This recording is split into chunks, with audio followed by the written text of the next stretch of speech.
Hi, I'm Jen, and welcome back to Motherhood Guru, a place where parents can find answers on anything from pregnancy to parenthood.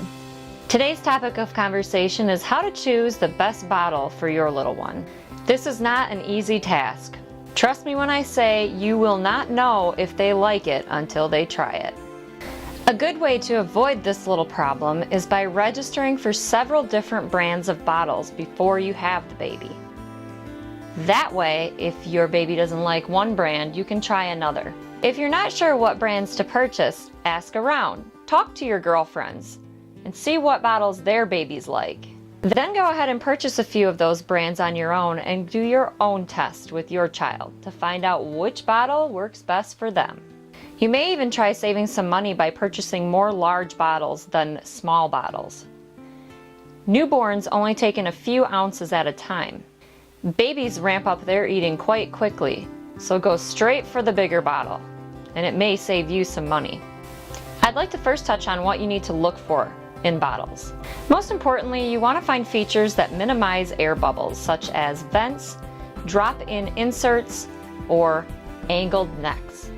That way you'll avoid a gassy tummy. If this is your second child, you may want to consider investing in new bottles to be sure that they meet the current safety standards. Go for BPA-free bottles.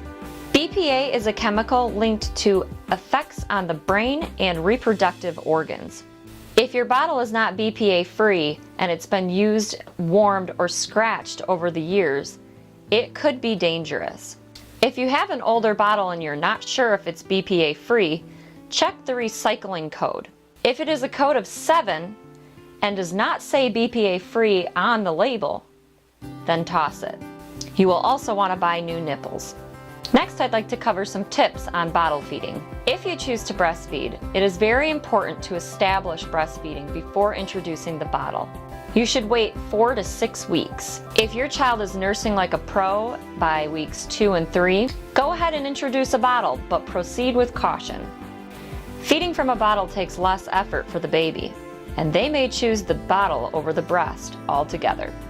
If this happens, offer the bottle a little less over the next couple weeks. On the flip side, if you go too far over the 6 weeks without introducing the bottle, they may never want to drink from the bottle.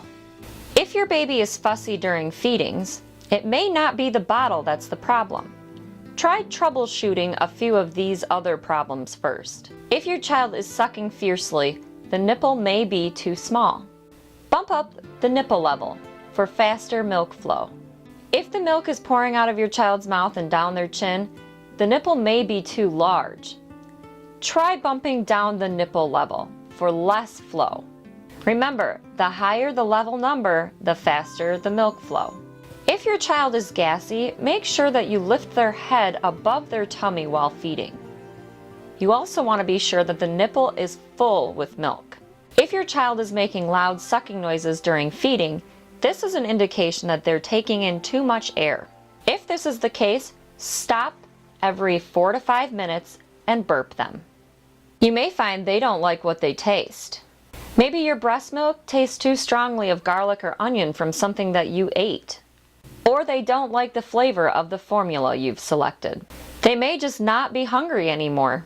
If you've investigated all of these scenarios and still have a fussy baby, then try a different bottle. Some babies prefer warm milk versus cold milk, but it's not always necessary. If your little one prefers warm milk, there's no need to buy a bottle warmer. Just fill a glass measuring cup or small saucepan with hot water and submerge the bottle for 1 to 2 minutes. Never heat your bottle in the microwave. This causes hot spots that can burn your baby's mouth. Microwaving breast milk can also destroy important proteins and vitamins. You don't have to immediately waste leftover breast milk or formula. Set your bottle aside at room temperature and see if your little one gets hungry again. If your baby is still not interested in food after an hour, dump the bottle. Babies transfer bacteria from their mouth to the bottle. If the bottle sits for more than an hour, the bacteria will quickly multiply, making your baby sick. Same goes even if you put it in the fridge. Before using new bottles, make sure you sterilize all parts of the bottles and nipples in hot boiling water for 5 minutes.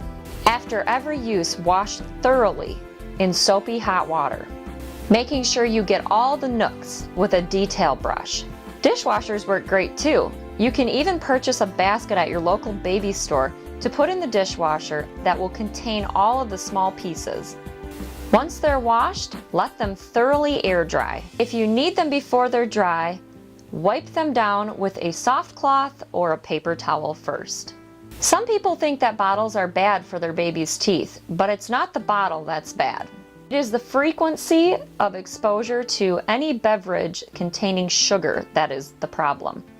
In this case, formula or breast milk.